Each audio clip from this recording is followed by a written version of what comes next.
नमस्ते दोस्तों, आज हम सीखेंगे कक्षा 8वीं का 8वीं की प्रश्नावली 7.3 का पहला सवाल।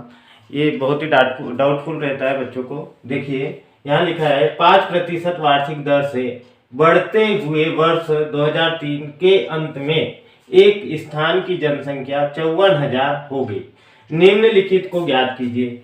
पहला दिया है वर्ष 2001 में जनसंख्या। हमको तो 2003 के अंत में कितनी जनसंख्या थी वो बताया गया है, लेकिन यहाँ पर पूछा गया 2001 में जनसंख्या कितनी होंगी और 2005 में कितनी हो जाएंगी।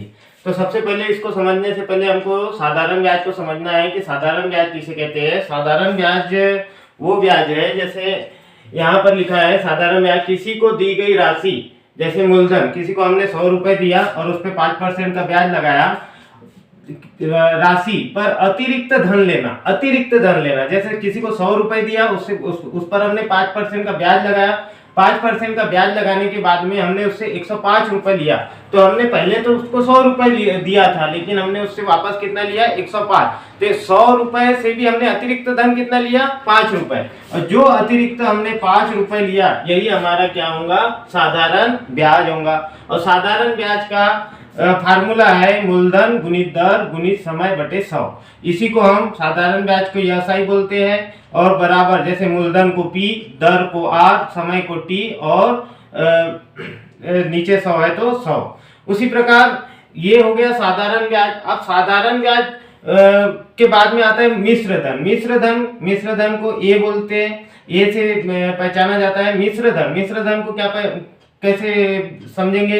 मिश्र धन होता है, मिश्र धन बराबर मूलधन धन ब्याज। मूलधन, ये जो मूलधन आया, जो हमारे पास में मूलधन होता है, जैसे कि ये मूलधन है, ये 100 रुपए जो मूलधन है, इस पर हमने ब्याज कितना लिया, 5। तो 100 रुपए में ब्याज हमारा जुड़ गया 5, तो ये जुड़कर कितना हुआ, 105। और ये 105 ही हमारा क्या है, मिश्र धन है। मिश्र धन, जैसे देखो 100 पर 5 रुपए जुड़ गए, तो 100 तो हमारे थे, लेकिन 5 रुपए कैसे जुड़े हमारे पास में, 5 रुपए ऐसे जुड़े हैं कि उस पर हमको क्या मिला, एक्स्ट्रा धन मिला है, और इसलिए वो क्या हुआ, मिश्र धन। और ये 5 रुपए हमारे नहीं है, ये ब्याज के है, इसलिए उसको बोला गया मिश्र धन।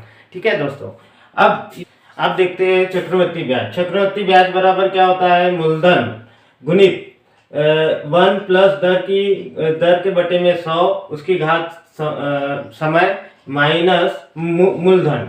अब यहाँ इसी को चक्रवर्ती ब्याज को CI बोलते हैं। CI बराबर होता है मूलधन यानी कि P इंटू 1 प्लस R यानी दर बटे में 100 की घात T यानी समय माइनस मूलधन। देखिए दोस्तों, ये चक्रवर्ती ब्याज का फार्मूला है। इसी चक्रवर्ती ब्याज, अब चक्रवर्ती ब्याज किसको बोलते हैं, सबसे पहले तो आपके माइंड में आ रहा है कि चक्रवर्ती ब्याज किसे बोलेंगे। चक्रवर्ती ब्याज उसको बोलेंगे कि जो दी गई रकम है, उस रकम को समय पर न लौटाने पर, जैसे दी गई रकम में जो रकम हमने, जैसे मान लो 100 रुपए किसी को दिया है और 100 रुपए पर हमने 5% का ब्याज लगाया। 5% का ब्याज लगाने पर मान लो एक साल बाद 105 रुपए हो गए। अब यही रकम उसने हमको फिर से वापस नहीं लौटाई। दी गई रकम ब्याज सहित हमको वापस न लौटाने पर, उसी ब्याज पर, मतलब आप 105 पर फिर 5% का ब्याज लगाकर उससे वसूल करना, वे 105 पर फिर 5% का ब्याज लगाकर उससे रकम को वसूल करना ही चक्रवर्ती ब्याज कहलाता है। आप समझ गए होंगे कि चक्रवर्ती ब्याज बराबर क्या होता है, दी गई रकम, जो रकम होती है उसको हम किसी को देते हैं ब्याज सहित, और उस ब्याज सहित को समय पर वह वापस नहीं लौटाता है, तो उसी ब्याज को जोड़ते हुए उसमें उसी रकम को हम और डबल से ब्याज सहित उससे रकम को वापस ले, तो वो चक्रवर्ती ब्याज कहलाता है। अब आप समझ गए होंगे चक्रवर्ती ब्याज क्या होता है। चक्रवर्ती ब्याज का फार्मूला आपको बता दिया है। चक्रवर्ती ब्याज का फार्मूला ये है, लेकिन चक्रवर्ती ब्याज के फार्मूले से हम एक ऐसे निकालेंगे, ये मतलब होता है मिश्र धन। मिश्र धन निकालने के लिए यहाँ से मूलधन को हटा दिया जाता है, और जैसे ही यहाँ पर मूलधन हट जाएगा तो वो हमारा फार्मूला बन जाएगा मिश्र धन का।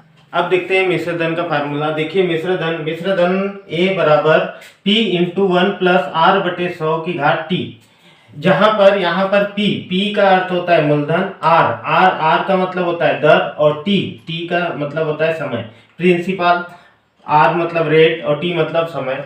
लेकिन यहाँ पर आपको सिर्फ इनके चिन्ह याद रखना है, मूलधन का P, दर का R, समय का T। अब यहाँ पर देखो, जब हम मिश्र धन है, मिश्र धन को कब कब ज्ञात करेंगे? जैसे मिश्र धन आपको तो मालूम हो गया, मिश्र धन एक तो हम ब्याज, मूलधन प्लस ब्याज होता है, तो वो मिश्र धन है, तो ये मिश्र धन हो गया। लेकिन ये मिश्र धन को कब कब ज्ञात करेंगे? मूल्य में, जब कोई किसी मूल्य में वृद्धि होगी तब मिश्र धन, और जनसंख्या में वृद्धि होगी तभी मिश्र धन को ज्ञात करेंगे। अब यहाँ पर देखो, ये फार्मूला बताने का अर्थ ये निकला कि यहाँ पर देखो, जनसंख्या वार्षिक दर में से बढ़ते हुए वर्ष, ये यहाँ पर वृद्धि होने के कारण हम यहाँ पर कौन सा फार्मूला लगाएंगे? मिश्र धन का ये वाला, वृद्धि होने वाला। और यदि कभी ह्रास होता है, मूल्य अथवा जनसंख्या में ह्रास होता है, या फिर कमी होती है, या फिर लॉस होता है, तब हम कौन सा फार्मूला लगाएंगे? P × 1 - R/100 T। यहाँ पर प्लस है और यहाँ पर माइनस है, ह्रास होगा या फिर लॉस होगा या फिर कमी होंगी तो हम माइनस लगाएंगे, और वृद्धि होंगी तो हम प्लस लगाएंगे। अब इसको आप समझ गए होंगे। चलो हम सीधे चलते हैं हमारे क्वेश्चन पर। हमारा क्वेश्चन सबसे पहले क्या है?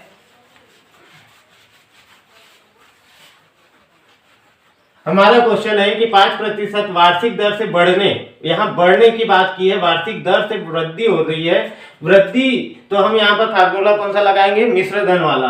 तो बढ़ते हुए वर्ष 2003 के अंत में एक स्थान की जनसंख्या 54,000 हो गई, निम्नलिखित को ज्ञात कीजिए। तो वर्ष 2001 में जनसंख्या कितनी होंगी? यहाँ पर दिया है वर्ष 2001 और हमारे पास कितना दिया है? 2003, और हमारे पास में दिया है 2003, और बाद में भी पूछा है कि वर्ष 2005 में कितनी जनसंख्या होंगी, तो 2005 में कितनी जनसंख्या होंगी। यहाँ पर दो क्वेश्चन पूछे हैं, तो यहाँ पर समझने वाली बात यह है कि देखो 2003, यहाँ पर देखो अभी जो हमारे पास में जनसंख्या दी है वो 54,000 2003 में दी है, लेकिन इससे पहले जनसंख्या थी क्या? तो यहाँ पर जनसंख्या बढ़ रही है। तो जब जनसंख्या बढ़ रही है तो यहाँ पर हमारे लिए 2003 में जो जनसंख्या होंगी वो हमारे लिए क्या होंगी? मिश्र धन होंगी। जब कभी संख्या बढ़ती है, यहाँ बढ़ी हुई जनसंख्या बताई है, इसलिए ये अभी हमारे लिए मिश्र धन है। जैसे समझो 100 रुपए है और 100 रुपए पर ब्याज, 100 रुपए पर ब्याज हमने 5 रुपए का दिया, तो ब्याज 5% की दर से बढ़ा कितना? 105 रुपए। ये 105 क्या है? हमारा मिश्र धन है। तो 100 रुपए से बढ़ा हुआ है, और जब बढ़ता है 2001 से 2003 में यहाँ जनसंख्या की वृद्धि हो रही है, बढ़ रही है, इसलिए 54,000 हुआ, और ये 54,000 हमारे लिए क्या कहलाएगा? मिश्र धन।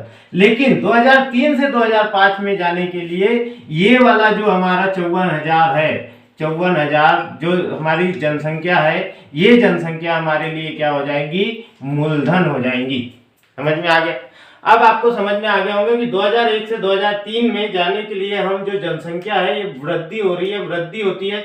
जब भी वृद्धि होती है तो हमारे लिए क्या कहलाता है? मिश्र धन। और जब वृद्धि, अब यहाँ से पूछा कि यहाँ से 2005 में जाने के लिए, तो यहाँ पर जो जितना भी बढ़ा होगा वो तो हमारे लिए मूलधन है, जैसे ये हमारे लिए मूलधन था। अब हम यहाँ से अगर इस चीज को निकाल रहे हैं तो ये हमारे लिए क्या होगा? मिश्र धन होगा। तो देखिए आप ये, इस पर हम सवाल कैसे हल करते हैं, आपको समझ में आ गया होगा। तो अब हम सवाल को हल करते हैं। सबसे पहले निकालते हैं वर्ष 2001 में जनसंख्या। वर्ष 2001 में जनसंख्या के लिए हम जनसंख्या के लिए वही फार्मूला लगाएंगे, मिश्र धन वाला फार्मूला लगाएंगे। तो मिश्र धन वाला फार्मूला क्या है हमारे पास में? A बराबर P × 1 + R/100 T। अब यहाँ पर देखो हमारे पास में अभी आपको बताया था कि 2001 से 2003 तक जाने के लिए ये हमारे लिए क्या होगा? अमाउंट होगा, मतलब ये हमारे लिए क्या होगा? मिश्र धन होगा। तो हम यहाँ पर जो जनसंख्या है 54,000, इस 54,000 को हम कहाँ पर रखेंगे? ए यहाँ पर। तो सबसे पहले तो यहाँ लिख लेते हैं किसको? ए बराबर कितना? 54,000। P बराबर कितना? P बराबर अपने को ज्ञात करना है। R बराबर कितना? R बराबर हमारे पास में है 5%। समय T कितना दिया है? यहाँ पर देखो T टी यहाँ पर देखो 2001 से 2003 तक जाने में कितना समय है 2, तो यहाँ समय दिया है 2। इसी के आधार पर हम इस सवाल को हल करेंगे। यहाँ पर लिखेंगे 54,000 है, सॉरी 54,000 बराबर पी हमको ज्ञात करना है इंटू 1 प्लस आर। आर का मान कितना दिया है 5%, तो यहाँ पर लिखेंगे 5/100। ये प्रतिशत का ही 100 नीचे आता है, ठीक है। और टी यानी समय, समय कितना है हमारे पास में 2 वर्ष, तो यहाँ लिखेंगे 2। अब इसको हल कर लेंगे। हल कैसे करेंगे देखिए, 54,000 बराबर पी हमको ज्ञात करना है तो पी ही लिखेंगे 1 प्लस 5/100। एक तो आप यहाँ डायरेक्ट काट सकते हैं, मैं अभी काट नहीं रहा हूँ, आपको बता रहा हूँ। देखिए कैसे हल करेंगे, 1 के बटे में 1 ले लो मान लो, और 5/100 एक रहता ही है, मानने की कोई बात नहीं है। 1 के बटे में कुछ नहीं, मतलब 1 रहेगा। अब इन दोनों का गुना करेंगे तो कितना आएगा 100, और फिर तिर्यक गुना कर लेना। 100 का गुना 1 में 100 प्लस 5 का गुना 1 में 5, तो यहाँ पर कितना आएगा 105/100। तो आपको इतना नहीं करना है। यहाँ पर जैसे यहाँ 5 दिखा तो 105/100 लिख देना, यहाँ 6 दिखेगा तो 106/100 लिख देना। जो भी संख्या ऊपर दिखेंगे उसमें 100 में प्लस कर देना है। तो डायरेक्टली क्या लिख देंगे हम 105/100 की घात 2, ठीक है।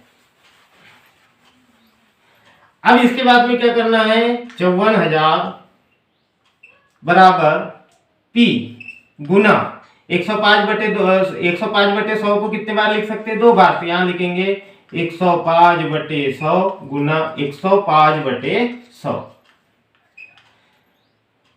इतना करने के बाद में ये डायरेक्टली इधर भी जा सकती है, या इसको हम यहाँ पर ला सकते हैं, या फिर यहाँ पर काटेंगे। यहाँ देखो 5 और 1 6, ये 5 है तो 5 से कट जाएगा। 5 दूनी 10, 0 का 0, 5 दूनी 10, 5 एकम 5, 21 बार। 5 दूनी 10, 0 का 0, 5 दूनी 10, 5 एकम 5, 21/20।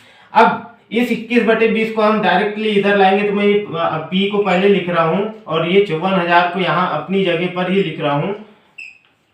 और जब ये इधर वाला बराबर के इधर आएगा, 54,000 के पास में आ रहा है, मतलब मैंने इधर लिख दिया है, ये 54,000 के पास में आएगा तो ये संख्या क्या हो जाएंगी, नीचे की ऊपर और ऊपर की नीचे। जैसे 20 नीचे है तो 20 ऊपर, बटे में ऊपर 21 है तो बटे में 21, गुना में यहाँ पर भी 20 ऊपर रहेगा और 21 नीचे रहेगा। अब यहाँ पर हम काट लेंगे, 5 4 9 और 2 और 1 3, 3 3 से कट रहा है, 3 7 21।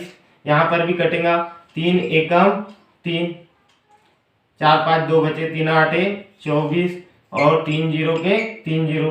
फिर और कट रहा है, 3 7 21, 3 6 18 0 0 0। मतलब इनका आप डायरेक्टली अपन क्या कर लेंगे, गुना कर लेंगे।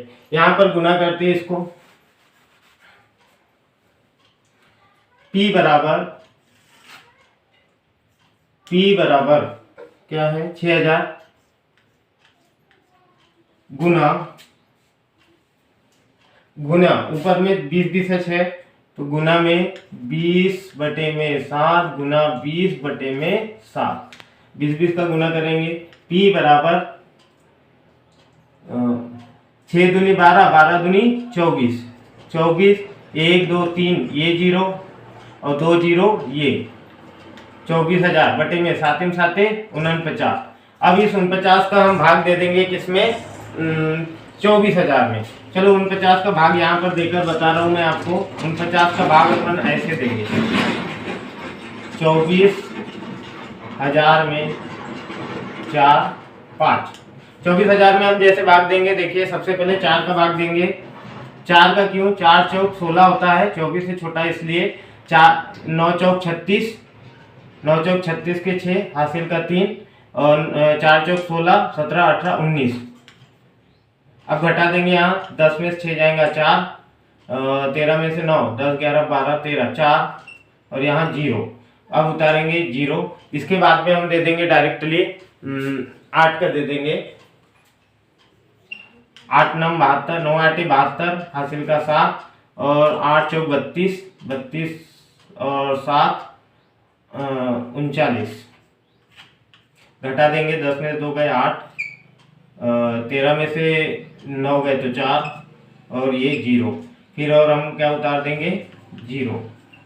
उसके बाद 48 के बाद में डायरेक्टली हम दे देंगे ये थोड़ा सा बड़ा दिख रहा है इसलिए 9 का दे देंगे, अभी 8 का दिया था तो 9 का दे देंगे। 9 9 81, हासिल का 8, 9 चौक 36, 36 42, 36 37 38 39 40 42 43 44, 44 आ जाएगा यहाँ। माइनस कर देंगे, 10 में से 1 गया 9, और 7 में से 4 गए तो 3, और 4 में 4 गए 0। फिर और हम यहाँ पर 0 उतार लेंगे।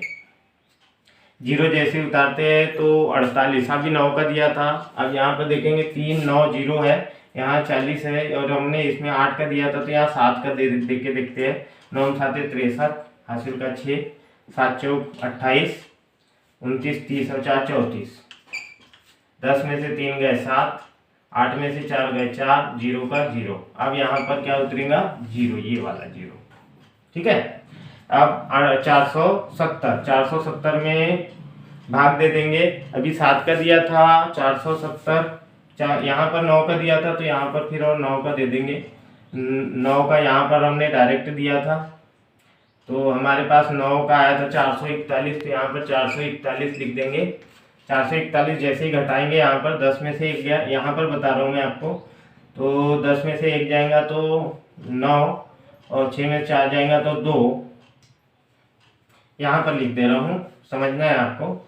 10 में से 1 गया, 10 में से 1 गया तो 9, और 6 में से 4 गए तो 2। अब और यहाँ पर नहीं जा रहा, पॉइंट लगाएंगे, पॉइंट के बाद यहाँ 0 हो जाएगा। 0 होने के बाद में हम इसमें दे सकते हैं 5 का दे के देखते हैं। 5 9 5 45 के 5, हासिल का 4, और 50 के 20 और 4 24। यहाँ 10 में से 5 जाएंगे 5, और 9 में से 8 में से 4 जाएंगे तो 4, फिर यहाँ पर 0 लग जाएगा। फिर हम दे सकते हैं इसमें, फिर डायरेक्टली दे दो, यहाँ पर 450 है, 441 आता है 9 बार में, तो ये हमारे पास में आंसर आएगा काटने के बाद में। यहाँ पर मैं इसको हटा रहा हूँ, डायरेक्टली आंसर को लिख रहा हूँ, तो हमारे पास में आंसर क्या आ जाएगा काट कर 39 से अगर हम इसको काटते हैं तो हमारे पास में आंसर आएगा ये वाला, है ना। तो P बराबर आएगा 48,979। अब ये 60.59 है, मतलब 50 से ज्यादा है, तो हम डायरेक्ट इसको मान सकते हैं लगभग में 48,980। तो ये जनसंख्या हमारे पास में 2001 की जो जनसंख्या थी, जनसंख्या कितनी आई हमारे पास में 48,980। तो मुझे लगता है आप इस सवाल को समझ गए होंगे। अब इसके बाद में जो सवाल है, वर्ष 2005 में कितनी जनसंख्या होंगी। अब यहाँ पर ये 2001 में बताया था, 2001 में जनसंख्या 48,980 थी। 2003 में कितनी होगी 54,000 होगी। अब हमको 2003 का भी मालूम हो गया। अब 3 से हम 5 में जा रहे हैं, तो 5 में जा रहे हैं तो फिर और जनसंख्या बढ़ रही है, तो बढ़ने के लिए भी कौन सा फार्मूला लगाएंगे, ये वाला मिश्र दर, A बराबर P इंटू 1 प्लस R बटे 100 की घात T। अब देखिए दोस्तों, इसको भी हम हल करें। अब हम निकालेंगे वर्ष 2005 में कितनी जनसंख्या होंगी। वर्ष 2005 में जो जनसंख्या है, इसको देखिए, इसके लिए भी फार्मूला यही लगेगा, लेकिन बात इतनी रहेगी, यहाँ पर हमने वहां पर मिश्र धन किसको माना था, मिश्र धन 54,000 को माना था। क्यों? क्योंकि ये बढ़ी हुई जनसंख्या थी। अब यहाँ देखिए, जैसे 2001 में मूलधन था, वो मिश्र धन बना क्या, 2003 में जाकर मिश्र धन बना। अब मिश्र धन बना इसलिए हमने उसमें ए में लिखा, ए की जगह पे 54,000 लिखा। लेकिन अब हमको 2003 से पूछ रहा है 2005 तक जाने के लिए, तो 2003 से 2005 जाएंगे, यही जो मिश्र धन है ये क्या बन जाएगा, मूलधन बन जाएगा। क्यों? क्योंकि अब हम 2001 से नहीं चल रहे, हम आप कहां से चल रहे हैं, 2003 से चल रहे हैं। 2001 से चल रहे थे तो वो हमारे लिए मूलधन था और ये क्या था, मिश्र धन। अब 2003 से 2005 में वृद्धि होंगी, मिश्रधन बनेगा, तो वो क्या बन जाएगा, मिश्रधन। तो हम यहाँ पर आप क्या लिखेंगे, देखिए यहाँ पर आप हमारे लिए ये मूलधन बन जाएगा। अब ये जो अमाउंट है, ये जो हमारे पास में जनसंख्या है 54,000, हमारे लिए ये 2005 में कितनी जनसंख्या होंगी, इसके लिए हम P बराबर लिखेंगे 54,000, P R बराबर लिखेंगे 2 वर्ष, 5%, और T बराबर लिखेंगे 2 वर्ष। क्यों 2 वर्ष? क्योंकि 2003 से 2005 में जाने के लिए भी कितना समय है, 2 वर्ष का समय है। तो इसी फार्मूले से हम इसमें आंसर लाएंगे। देखिए ए अपनी जगह पर रहेगा बराबर, ये अपनी जगह पर रहेगा बराबर, क्योंकि हमको ये मतलब क्या होता है मिश्र धन, और मिश्र धन कब होता है, जो मूलधन होता है उससे बड़ा होता है, तो हम बड़े की ओर जा रहे हैं, मतलब जो 54,000 है इससे अधिक आना चाहिए, कम नहीं आना चाहिए, क्योंकि 2 साल बाद तो जनसंख्या बढ़ेगी, इसलिए हमने यहाँ पर मूलधन की जगह क्या लिया है 54,000। 54,000 1 प्लस आर का मान है 5 बटे में 100 की घात टी, यहाँ पर टी लिखना है, टी है 2। अब देखिए हम इसको हल करेंगे। 54,000 यहाँ पर आपको बता दिया था डायरेक्ट 105 बटे 100 लिख सकते हैं, तो यहाँ 2 बार लिखेंगे, तो 105 बटे में 100 गुना 105 बटे में 100। अब यहाँ पर 2 जीरो से 2 जीरो ये कैंसिल, 1 जीरो से ये जीरो, 1 जीरो ये कैंसिल, 5 से काटेंगे, 5 दूनी 10, 5 एकम 5, 5 दूनी 10। अब और यहाँ पर 2 से काटेंगे, 2 एकम 2, 2 दूनी 4, 2 साते 14, और डायरेक्टली इनका सभी का क्या कर देंगे गुना। यहाँ 27 का गुना 105 में, उसका गुना 21 में, ये 2 दूनी 4, 2 साते 14 बराबर। हाँ गुना कर देंगे, यहाँ पर गुना जैसे ही करेंगे तो आपके पास में आंसर आ जाएगा। गुना कर देते हैं अपन, 27 गुना 21, 7 एकम 7, 7 एकम 7 और 2 एकम 2 गुना 7 दूनी 14, हासिल का 1, 2 दूनी 4 और 1 5, कितना आया 7 6 5, 5 6 7 गुना 105। अब 105 का इनमें गुना कर देना है, तो 5 6 7 गुना 105, गुना ऐसे करेंगे, 5 7 35, हासिल का 3, 5 6 का 30 और 3 33, हासिल का 3, 5 25, 26 27 28।